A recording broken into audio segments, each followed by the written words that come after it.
Hi guys, I hope you're having a great week and are excited about this next week of learning. So my name is Miss Brantley and I'm a kindergarten teacher at Sequoia Elementary here in Knox County. And today we are going to review what we did last week. We're going to talk a little bit more about geography. We're going to review maps and globes. We're going to review our task from last week. We're going to dive a little bit deeper into our addresses and what that means. Then we're going to learn about our task for this week. So let's go. So last week when we talked about geography, we used one of my flip charts and we're going to use it again today. Okay, so what is geography? Geography is the study of the Earth's surface. So if we remember, we live on the planet Earth and it is huge. So we are going to think about studying the huge planet of the Earth, okay? And so we are going to talk about the surface. So it's like where you stand, where you walk, the mountains, the rivers, all of that is on the Earth's surface. And the people who study geography are called geographers, and that's their job. They study the Earth, which is crazy.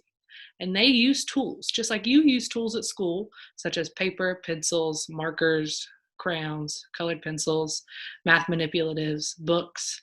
They use tools also, and their tools that they use a lot of times are called maps and globes. So we're going to go back and we're going to think about what is a map and what is a globe. So first we're going to talk about a globe. A globe is a model of the Earth, but much smaller because the Earth is huge. The Earth is bigger than we could make a model of. And so we're going to take the Earth and we're going to make a small model of it so that we can study it and we can look at it. And globes have water and land, and they show us where these are. And so we can see on these examples of globes that there's lots and lots of blue water, and then that land, if we remember, is brown and green. A globe can also show us countries and continents. So if I look at this globe, I can see that here's the country of the United States, and it is on the continent of North America. And so we can see we can see the big things on a globe. Now a globe is in the shape of a sphere. If we remember from math, a sphere is a 3D object, so I can touch it, it moves, called a sphere, and it spins like the Earth. So the Earth, even when you're standing, is constantly moving, and it's spinning in a circle. Spinning, spinning, spinning, which is how we get sun and day and night. And so a globe spins so that we can look at all the different places around it. So we know a globe is a 3D object that shows us a model of the Earth, but what is a map? A map is that 2D object. It's a flat picture. So it's flat. I can pick it up and I can move it, can walk around with it. And a map shows us where things are located. We can have maps of anything. We can have maps of Dollywood, of Disney World, of downtown Knoxville. We can have maps of our neighborhood like we see here. We can have maps of our state, Tennessee. We have maps of Knoxville, maps of the United States, and maps of the world. And they can show us lots of different things. They can show us where places are, like cities and states. They can show us the land, where there's rivers, where there's mountains, where there's lots of grass. They can show us roads, how the interstates, how we get places. And they can show us our homes even, or our schools if we want them to. So those are maps and globes. And our task last week was to create a map of our neighborhood or our home. I chose to create a map of my neighborhood. So this is completely made up with some made up street names, some made up friends. But I chose for my house, I chose to make a map of my neighborhood. And here is my house in my neighborhood. My house is on Sunsphere Street right here. And we can see that I know roads normally are black and then they have this yellow line to show each side of the road. So I drew that on my map. I also have lots of cul-de-sacs in my map off my road. So all of these have a different street name. And then here's another street. And then this big busy street you may have heard of in Knoxville called Kingston Pike. So my road is right off of Kingston Pike. And so on my road, I have my house, which we've already talked about, labeled here. I have my friend's house, Jane, over here. I also have Travis's house, another friend, over here. And something important in my made-up neighborhood is this playground, because this is where I go to play. It's right across the street, but I don't cross the street unless I have permission from a trusted adult or they're with me. And so here's my playground where I love to play. There's also in my made-up neighborhood a pond where there's lots of ducks, lots of fun things happening at this pond.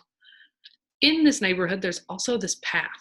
And so this path helps me exercise. There's the greenway system in Knoxville that people walk on, they run on, and so there's a path through my neighborhood that people use to get from place to place also, and it's super fun. And so this is my map of my neighborhood with all of the cool things in my neighborhood. Your neighborhood map may have looked different than mine, and that is a-okay, because your neighborhood is not this made-up neighborhood. Everybody has a different neighborhood, and that is totally fine. And so after we talked about maps, there was a second part to our task, and that was to talk about your address. And to talk about your address, we also have this super awesome resource in our curriculum called Social Studies Weekly that can help us find our address. And so I'm going to pull it up now and talk you through how to get to it. Okay, to get to Social Studies Weekly, you'll have to go to socialstudiesweekly.com. And then once you are there, you should have the Tennessee Social Studies Weeklies that pop up. And I'm going to click on kindergarten right here because that's what we're working in. Once you click on kindergarten, it's going to pop up with all of the different weeks in Social Studies Weekly. And you could find each of the different student editions right here. And so we're going to use the student edition for week 3, what's your address today. And when you you open it up, it shows the entire 4-page packet. And because I like to make it as simple, I put it in a different format so that we could use it here. So I'm just using the second page of that packet because it's the most important for me for this lesson. So with our address, we have to think about what is an address. An address is something that shows me where something is. So your school, the name of your school wherever it is in Knoxville, has an address, and it is on a specific street. So if you have someone at your home that you can turn and talk to, maybe tell them the name of your school and see if you guys can find out what is the name of the street that your school is on. And in every address, we have our state. So there are 50 states in the United States of America. And in our address, we have to know what state we specifically live in. And so we live in Tennessee, which is located right here. It's this long state. So we live in the state of Tennessee. Now, once we know our state, we have to know our city because our city is in the state of Tennessee. And so what is the name of our city? We live in Knoxville right here in Knoxville, Tennessee. And so we have to know that when we write our address, we need to know it's in Knoxville, Tennessee, so that we can be specific about where it is. Also in our address, we need to know why. What's important about your address? If you need a ride home with a trusted adult, so if you're with a friend and they're trying to take you home and they don't know where you live, you need to be able to tell them your address. If you ever have to call 911, you need to know your address so that you can tell them how to find you. If you want to get packages in the mail, which I love to get mail, if you want to write a teacher or if you want to write a friend, especially while we're at home, you need to know your address so that you can write them a letter.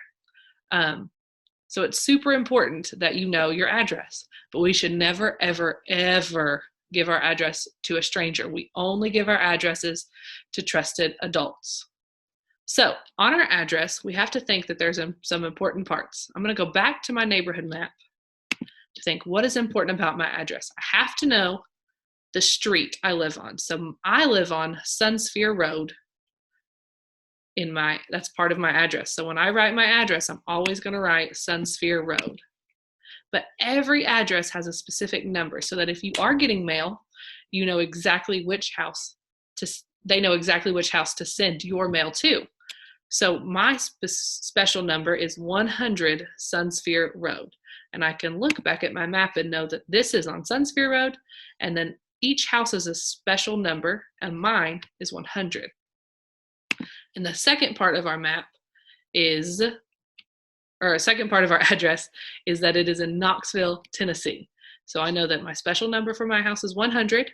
It is on Sunsphere Road, and it is in Knoxville, Tennessee. Now, some people may have a next part of their address, apartment or unit number, and that is awesome. So we're going to pretend that this special building is 19 Kingston Pike, but it has different apartments in it. And so we also need to know which apartment to send the mail to. So we have to add that special part. to our address. So in that house, it would be 19, that's a special number of the building, Kingston Pike, that's the street it's on, and apartment 4, that's the specific apartment that your mail is going to go to. And it is also in Knoxville, Tennessee. So every time we write our address, we have to have our specific number, our street that we live on. If you have a specific apartment number, you have to add that, and your city, Knoxville, state, Tennessee. So that way you can get special mail. I love getting mail. It's very fun. So this week you have a special task, and it looks a little different than last week's task. So on your piece of paper, you're going to see a review of what we just talked about. What is a globe? What is a map? Why are they important? And then you're also going to see your task. So your task this week is to read a story. When you finish reading your story, I want you to imagine the setting or where the story is taking place. So in a fiction story, it might not tell you always exactly where the story is taking place, so you have to use your imagination and think about what's around your story. Draw a map on the back of the paper. So you're going to take the paper and flip it over and draw a map of the setting of the story. So in a map, we need to remember to include this character's home. So the character is the people, animal, or creatures in the story. So their homes, the street that they live on, and important places in the story. And we also have to label our map so we know what we're talking about. So the story I read for this week is called Library Mouse. And Library Mouse is about a mouse named Sam who lives in a library. And he loves to write stories, and he leaves stories for the librarian. And these children come every day to the library, and they have a task of writing a story for the library. And one of the friends named Tom finds Sam's stories, and he finds where Sam lives in the library and befriends him and makes him his friend. And they write a story together that they read to the librarian. Now, in this story, it's all about the library. So there's no street, there's not a bunch of houses. It all takes place within the library. So my map is just of the library. So when I thought about the library, I also thought about, what does a library have? Because my story told me about Sam's home, which I've made over here, and it told me about the librarian's desk, but it didn't tell me give me a whole lot of other details. So I had to use the illustrations and my imagination to think, what does the library have? I know a library has tons and tons and tons of bookshelves. So I have included lots of books, lots of bookshelves. And if I think about my library at school, there's a reading area. There's places where I can sit and read stories. And so I included that in my library because I love to read in the library. Now, in our story, the librarian's desk was super important because that's where Sam the mouse left his stories. So I had to make sure that I included that in my map also. Now, this other huge part of the story was Sam's home. So Sam the mouse lives in the wall of the library. And so I added a wall for Sam to live here. And then he has to get in and out of his home. So he had a hole that he would crawl through to get in and out of his home. And so I added that right here. Your story may have lots and lots of places. It may not have a whole lot of places, and you may have to use your imagination, and that is A-okay. So we're going to think about our task one more time. You're going to pick a story, any story you want to read. It can be a nonfiction story, so a true story that gives me information, or it could be a fiction story, a made-up story that tells me fun things. And I'm going to read it and think about the setting. Where is this story taking place? And I may have to use my imagination to think of other things that would go in the story, other parts of the setting. And I'm going to draw a map of that setting. When you finish drawing the map of your setting, you can show it to someone you live with. You could show it to a trusted neighbor or a trusted friend that lives around you. I hope you guys have a great week, and we will see you soon.